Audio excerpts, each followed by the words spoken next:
Beralih ke informasi berikutnya, pemirsa, setelah menerima keputusan dari Komisi Pemilihan Umum, Dewan Perwakilan Rakyat Daerah Kabupaten Ogan Komering Ilir akan segera mengusulkan pengesahan Bupati dan Wakil Bupati Kabupaten Oki terpilih ke Kemendagri.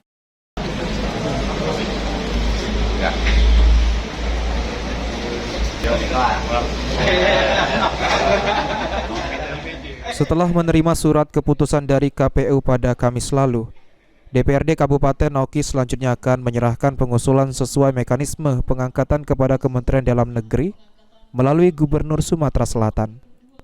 Sementara itu, Bupati Oki terpilih Muhendi Mahzareki mengatakan menunggu hasil usulan tersebut sesuai ketentuan berlaku.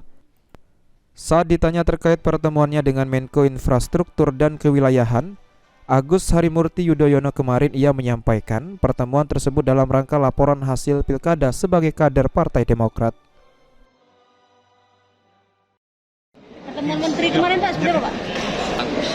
Laporkan karena Mas AHY merupakan ketua umum Partai Demokrat, saya sebagai kader partai untuk laporan hasil pilkada, dan kemudian kedua agendanya memberi informasi secara umum gambaran tentang Kabupaten Oki.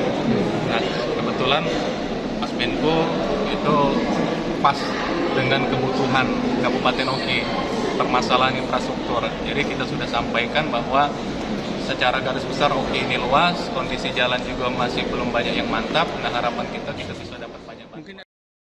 Novan Wijaya, PAL TV.